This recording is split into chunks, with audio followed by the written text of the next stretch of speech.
पिछले एपिसोड के आखिर में हम देखते हैं कि अल्बाहुन उसके और करीब आता है और उसके ऊपर आकर खड़ा हो जाता है और साफ तौर पर उसे खाने की कोशिश कर रहा होता है। अपने आखिरी उपाय के रूप में वह दो जोंकों को बुलाता है जो तुरंत अल्बाहरॉन का खून चूसने लगती हैं। इससे अल्बाहरॉन थोड़ा कमजोर पड़ने लगता है, जिससे एलन को यह सोचने का थोड़ा समय मिल जाता है कि उसका अगला कदम क्या होना चाहिए। वह जानता है कि कुछ समन और बफ खोने के कारण वह अब काफी कमजोर हो गया है, लेकिन उसे लगता है कि यह कोई गंभीर समस्या नहीं होगी क्योंकि उसने पहले ही इस जानवर को एक आखिरी और जोरदार वार से हराने की पक्की योजना बना ली है।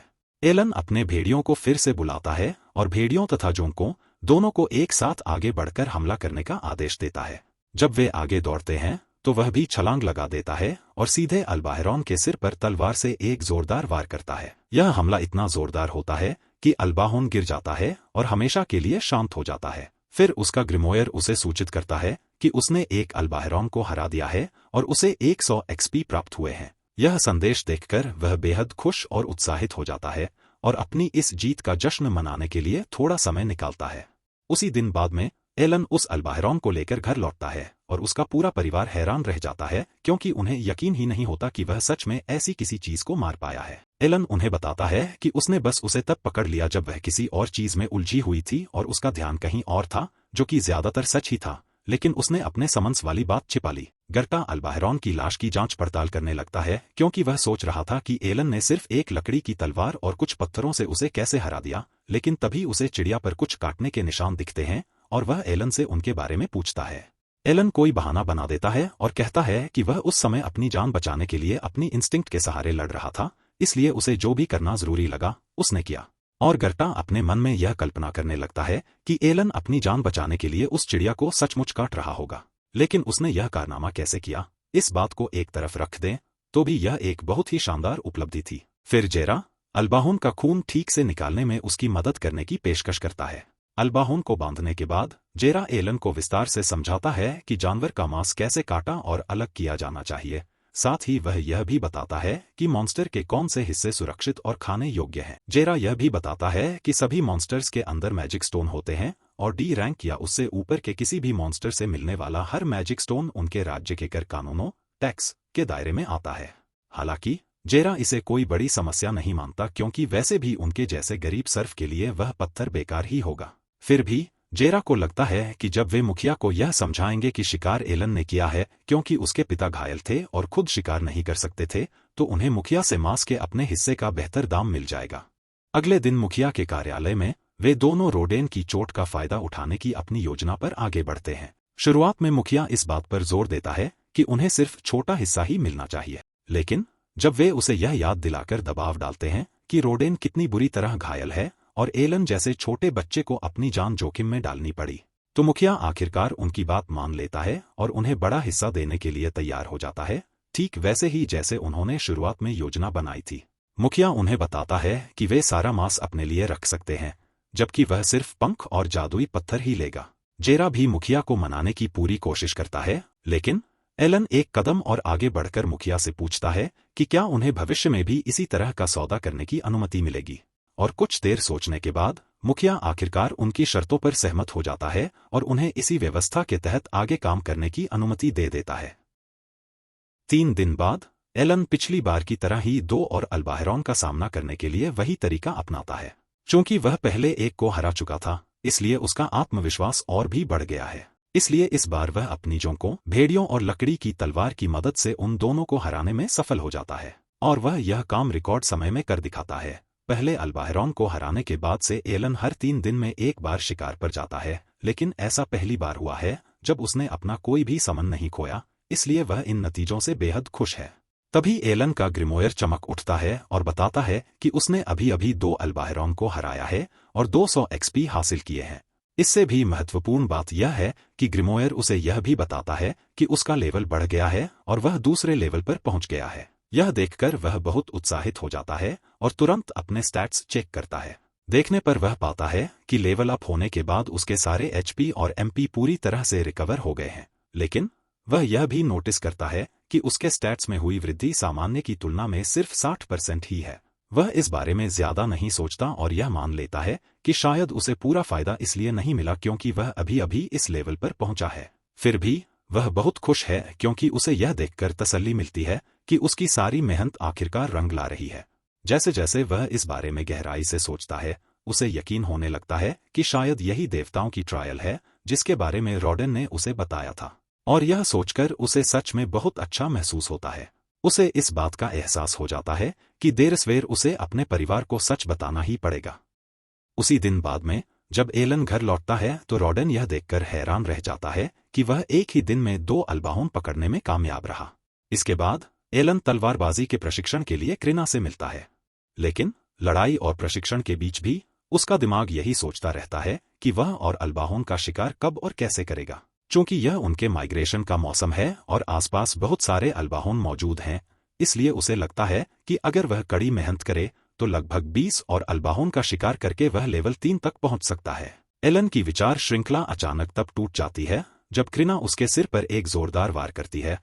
अपनी जीत पक्की करने के बाद वह उसे अलविदा कहती है और वहां से चली जाती है।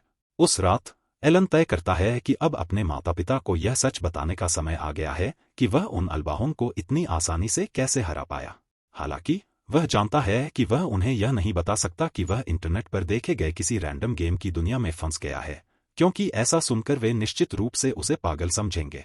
इस वजह से एलन एक बेहतर कहानी गढ़ता है। वह उन्हें बताता है कि जब वह सिर्फ 1 साल का था तो उसने सृष्टि के देवता एलमिया से एक आकाशवाणी सुनी थी। एलन उन्हें समझाता है कि इस आकाशवाणी का असल मतलब यह है कि वह किसी भी आम इंसान से ज्यादा बुद्धिमान और शारीरिक रूप से मजबूत है। इसके अलावा वह कहता है कि इसका अर्थ यह भी है कि उसे ऐसी परीक्षाओं से गुजरना होगा जिन्हें 100 आम आदमी मिलकर भी पार नहीं कर सकते।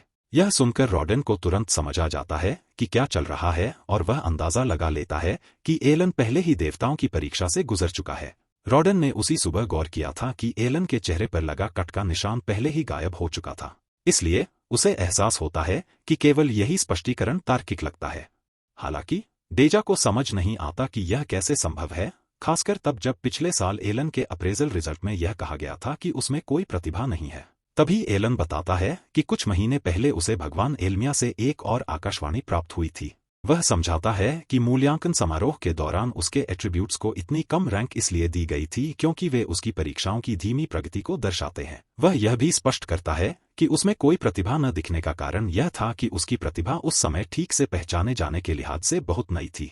यह सुनकर रॉडेन चौंक जाता है क्योंकि इसका मतलब है कि एलन में सच में कोई छिपी हुई प्रतिभा है। जब रॉडेन एलन से पूछता है कि वह प्रतिभा आखिर क्या है, तो एलन उसे बताता है कि उसे पक्का नहीं पता क्योंकि भगवान एलमिया ने उसे पूरी जानकारी नहीं दी है। एलन को अपने पिता से झूठ बोलने का बुरा लगता है, लेकिन वह यह भी जानता है कि वह एक समनर होने की बात उन्हें नहीं बता सकता।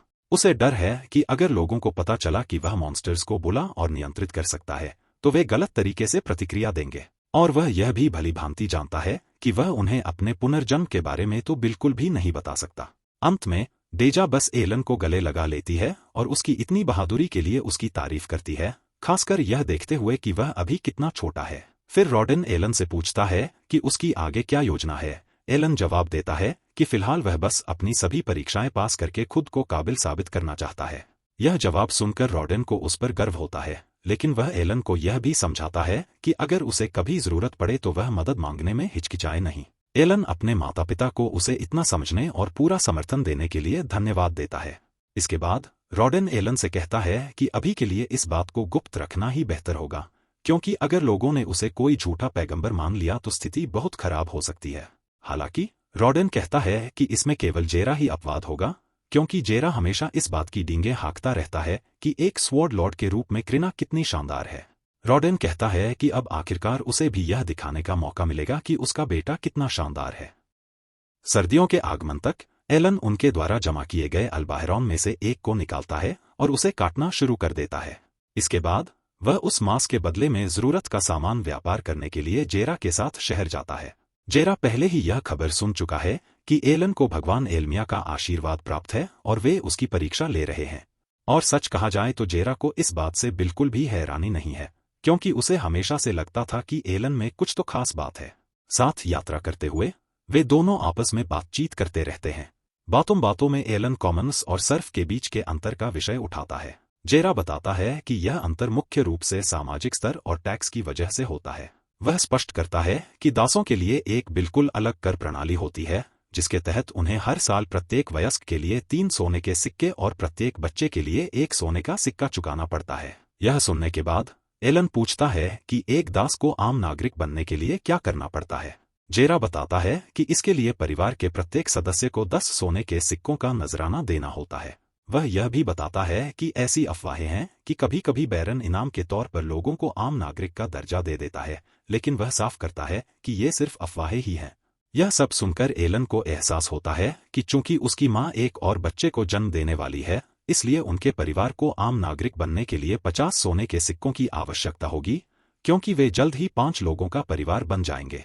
एलन बाकी का दिन जेरा के साथ व्यापार करने में बिताता है और उसे धीरे धीरे व्यापार की बारीकियां समझ आने लगती हैं। दिन ढलने तक वह अपनी पीठ पर जलाने वाली लकड़ी का एक बड़ा गट्ठर लादे हुए घर वापस लौटता है, यह महसूस करते हुए कि अब उसे बार्टरिंग का तरीका काफी हद तक समझ आ गया है। उसे यह भी एहसास होता है कि अगली बार जब वह शहर आएगा तो वह मार्केट रिसर्च कर सकता है। अगली बार जब एलन व्यापार करने जाएगा तो वह यह सब काम खुद ही संभालेगा। शहर में रहते हुए वह हर एक चीज के बाजार मूल्य और विनिमय मूल्य को ध्यान से दर्ज करता है, ताकि भविष्य में उस जानकारी का उपयोग अपने फायदे के लिए कर सके।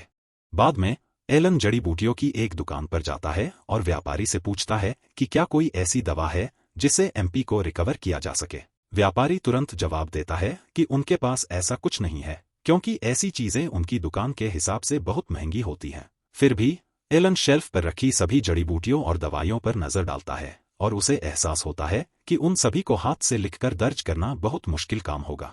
इसलिए वह अपना पूरा ध्यान केंद्रित करता है और बस अपने मन में सोचकर बिना किसी चीज को छुए सभी जड़ी बूटियों की जानकारी अपने ग्रिमोयर में दर्ज कर लेता है। इसके बाद एलन व्यापारी से पूछता है कि क्या उसके स्टॉक में म्यूएलर के फूल उपलब्ध हैं। हालांकि व्यापारी अचानक उस फूल का नाम सुनकर बहुत परेशान हो जाता है, क्योंकि उसने पिछली बार जो फूल बेचा था उससे उसे परेशानी उठानी पड़ी थी।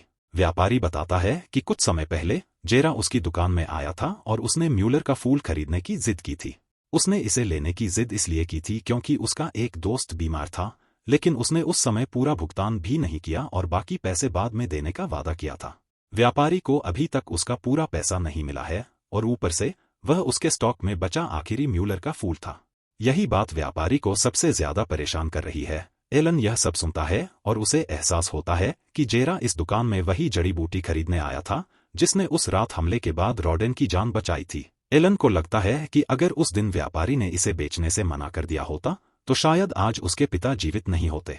अपनी कृतज्ञता व्यक्त करने के लिए एलन व्यापारी को कुछ अल्बाहोन जर्की उपहार में देता है और उसकी इस मेहरबानी के लिए उसे दिल से धन्यवाद कहता है। इसके बाद वह दुकान से निकल जाता है। वापस आते समय एलन शहर में कुछ हथियार देखने में व्यस्त था।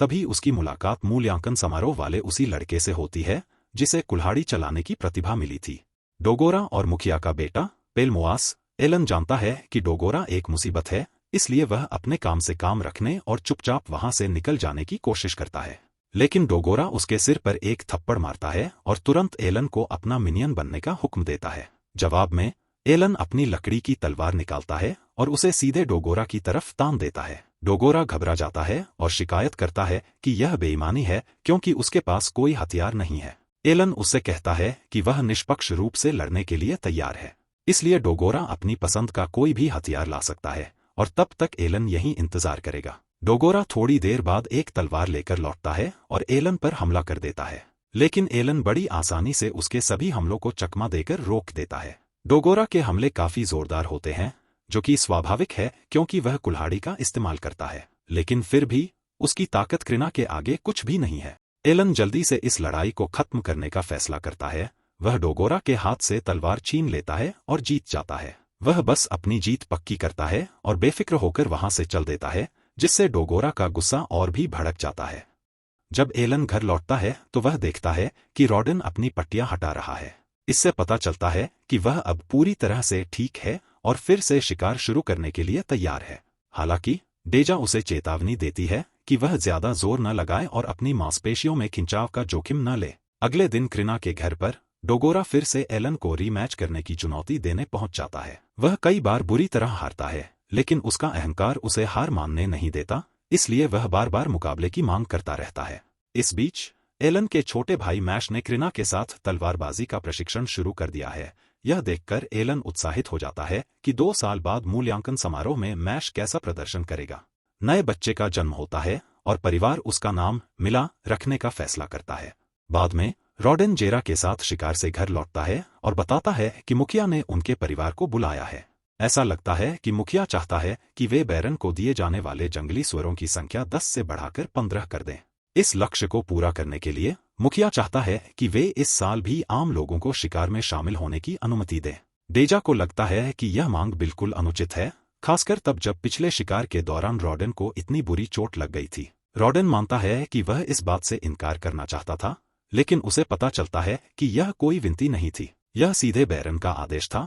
अगर वे इस साल सर्दियों तक 15 जंगली सुअर नहीं देते हैं तो साम्राज्य कहीं और से नए सर्फ बुला लेगा। यह सुनते ही एलन तुरंत समझ जाता है कि ज्यादा दासों के आने का मतलब है कि रहने और काम करने के लिए जमीन कम पड़ जाएगी, जिससे जो लोग शिकार नहीं कर सकते उनके लिए अपनी जमीन खोने का खतरा पैदा हो जाएगा। जेरा आगे बताता है कि सबसे बुरी बात तो यह है कि बैरन चाहता है कि वे अगले साल के अंत तक 20 जंगली सुअर दें। रॉडेन को लगता है कि इस भारी मांग को पूरा करने का एकमात्र तरीका यही है कि वे हर 10 दिन में एक बार से ज्यादा शिकार पर जाएं। तभी एलन बीच में बोल पड़ता है और सुझाव देता है कि उन्हें चुपचाप बैरन का आदेश मान लेना चाहिए। जेरा उसे टोकते हुए कहता है कि जब बड़े बात कर रहे हों तो वह बीच में ना बोले, लेकिन रॉडेन उसे रोक देता है और एलन को अपनी बात पूरी करने देता है। एलन उन्हें समझाता है कि वे बैरन के सीधे आदेश को टाल नहीं सकते, इसलिए भले ही आम लोग शिकार में किसी काम के न हों, उन्हें उस बेकार बोझ को उपयोगी बनाने का कोई न कोई तरीका खोजना ही होगा। गेम्स के अपने पिछले अनुभवों के आधार पर एलन अच्छी तरह जानता है कि भले ही कोई कैरेक्टर कमजोर लगे, लेकिन उसे अधिक से अधिक उपयोगी बनाना उसकी खासियत है।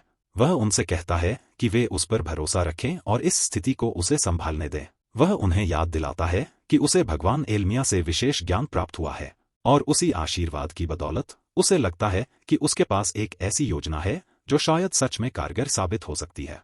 अगले दिन एलन और रॉडेन उन आम लोगों से मिलते हैं जो उनके साथ इस शिकार में शामिल होने वाले हैं, और यहीं पर एपिसोड खत्म हो जाता है। अंत तक हमारे साथ रहने के लिए आपका धन्यवाद। इसे लाइक, शेयर और सब्सक्राइब करना न भूलें।